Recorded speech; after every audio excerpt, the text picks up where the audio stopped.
It's Tuesday, March 24th, 2015, and here are the stories we're covering this week. Facebook is getting into the hosting game. The worst-case scenario for Linux users could be on the horizon as Microsoft tries to push hardware manufacturers to make secure boot mandatory in time for Windows 10, locking out other operating systems. Twitch users are being told to change passwords amid hack fears. Imagine a tracking device tiny enough to affix to a bee. It's a real thing and it's being tested in England. Hackers can use heat to steal your data. And these stories are coming right up. Don't go anywhere. How would you like to have cheap web hosting? We've got some for you. Go to cat5.tv/dreamhost. Use the coupon code CAT5TV. And when you do, for only $70, you're going to get a free registration for your domain, as well as unlimited website hosting and unlimited email accounts, amidst other things. Go to cat5.tv/dreamhost. And remember, on checkout, use the coupon code CAT5TV to take advantage of this offer. Back to the newsroom, Sasha. I'm Sasha Germais, and here are the top stories from the Category5.tv newsroom. Early this year, as Facebook was touting its incredible growth as a video hosting provider, speculation began to mount that Facebook would look to host content beyond video. Would Facebook get publishers to let it host their articles? It appears that such a plan is now in motion. The New York Times is reporting that itself, as well as BuzzFeed, National Geographic, and others, are joining Facebook in testing a new format that will see content hosted inside of Facebook, so users won't have to go to an external site. The tests will occur in the next several months. The idea behind this is that it takes too long to go to an outside website and wait for the page to load. This content could load faster, particularly on mobile, if Facebook just hosted it itself. That makes sense to me, to be honest, Robbie, because I will sometimes click an article and let it try and load for maybe 2.5 seconds. And then I'm like, oh, no, I'm out. So true. We're so impatient, this society. First of all, your show tonight is sponsored by a web host, so we have to tread carefully. The answer is no. You would not host with Facebook. Bad idea.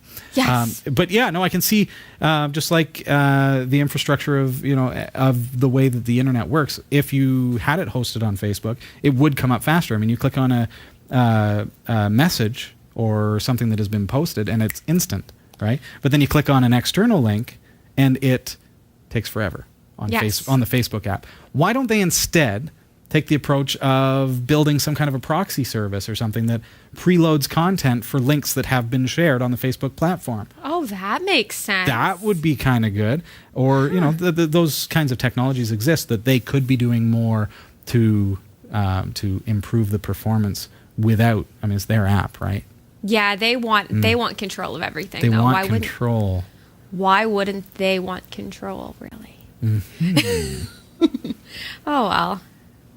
Microsoft unveiled new information about Windows 10 at its WinHEC conference in China on Friday, and the news is deeply concerning to anyone who values the ability to run non-Microsoft operating systems. Like Windows 8, Windows 10 will ship with support for the UEFI Secure Boot standard, but this time the off switch, which was previously mandatory, is now optional. So that's bad news for Linux. Secure Boot is meant to protect PCs from certain types of malware that are typically loaded before the OS boot process has begun. With Secure Boot active, the UEFI checks the signature of any program that it's told to load, including the OS bootloader. While multiple Linux distros support the capability, the problem is Microsoft mandates that Secure Boot ships enabled. This caused panic in the open source community back in 2011 because if an alternative OS bootloader isn't signed with an appropriate key on a Secure Boot enabled system, the UEFI will refuse to boot the drive. Microsoft diffused the situation back then by mandating that all x86 systems ship with the ability to disable Secure Boot. With Windows 10, the situation is changing. Those who build their own desktops will be will retain the ability to disable secure boot since the manufacturer doesn't know what kind of operating system you're going to load on the board. But laptops are a different story. Some laptop vendors will undoubtedly continue to ship a disable option on secure boot, but vendors may simply decide that closing the attack vector is more important than user freedom, particularly when the margin on PCs is so low to begin with. Support calls cost money, so eliminating the need for such interaction is extremely attractive. But sad. Really, right, Robbie? Like, I guess that's the driving factor. I mean, money is really what it boils down to. And if you go into a supercenter and buy a $200 laptop, and they have to kind of include support to some degree, even if it's not. I don't know. I guess you have to be able to pick up the phone and contact the company, right? So does that mean that say for somebody who really wants Linux, right? Yeah. You would have to then build your own system? That's kind of what that's the impression. Like, I wonder if we're taking this transition, if this happens, back toward thinking of the early days of Mac, for example, where there was Mac hardware and there was PC hardware, and PC being, it could have been Unix, it could have been Linux, it could have been Gorin, it could have been Windows, whatever you were running, MS-DOS, Dr. DOS, or whatever, and QEMM 386, or all these. I love reminiscing. But would we be transitioning now to Windows hardware?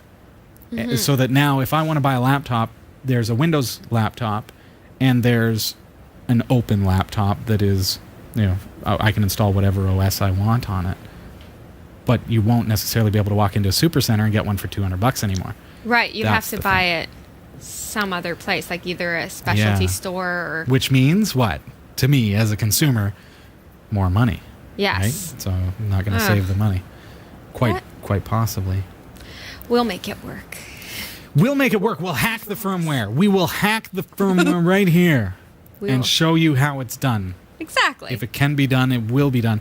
Then the conversation becomes, like, I start thinking, what if, for example, we were to sign up with VeriSign and get a cryptographic signature for UEFI for Grub, the bootloader that pretty much every Linux distribution uses. Well, that's put in general, but a lot of big Linux distros use Grub, the bootloader. So if they had a signature, couldn't you then distribute that version of Grub with the signature? But then it comes down to, well, how secure is that now? Because then wouldn't every hacker create their exploits to use Grub, right? For example.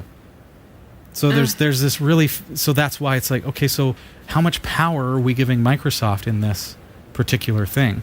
How much control does that give them over the hardware that stores are able to sell? Because stores simply won't probably carry Linux laptops. Right. They're going to be Windows laptops, knowing that someone may install Linux. But if that is taken away from us, the consumer, it's more than just a freedom thing. It's like monopoly. It's monopoly is what it looks like. Hoi. Well, here we have it. Users of the Amazon-owned video game streaming service Twitch have been instructed to change their passwords amid fears the site has been hacked. Twitch told users that their names and phone numbers were among the details feared to have been leaked. It said it had deleted passwords, which were encrypted, and disconnected users' accounts from Twitter and YouTube. But the site came in for criticism after it appeared to condone users setting weak replacement passwords. After complaints for some users that the minimum requirement for replacement passwords was too restrictive, Twitch lowered its threshold, requiring only 8-digit passwords. No, you don't give the... You could use passwords as a password. 1, 2, 3, 4, 5, 6, 7, 8 becomes a legitimate password under these rules. Wow. That's nuts. That obviously prompted criticism from security experts. Even Sasha. Twitch did not directly admit that it had been hacked. Instead, they simply said there may have been unauthorized access to some Twitch user account information. Well, Twitch, goodness gracious. Passwords. Why would we give the end users control over the security of the password? This is too hard, why do we create restrictive passwords in the first place? For your safety. So here's what happened in how I understand it. So it was hacked. So no. They're had to not change- saying that. But they had to change your passwords because of the security intrusion. Is that what happened? And then people had to resubmit new passwords? Just up until now, they've allowed only an 8-character password with low security. Wow. And so that makes it pretty easy to brute force, I think. And services like that, who's watching the brute force logs to make sure that someone's not trying to guess your password? Would you know? Would you know if someone was sitting there using your Facebook login and trying to guess your password? Would you know that? No, you wouldn't know that. You wouldn't know that except in certain programs. I know my blog, it locks people out after a certain amount of password attempts. It sure does. It does, but my Facebook doesn't. Yeah. Right? How is it that we are more secure than Facebook? Oh, here's the best story. No way. Yeah. There's more? There's more. A tiny new tracker designed to monitor bee behavior is being tested by ecologists at Kew Gardens in London. It is made from off-the-shelf technology and is based on equipment used to track pallets in warehouses. Readers used to pick up a signal are connected to Raspberry Pi computers which log readings.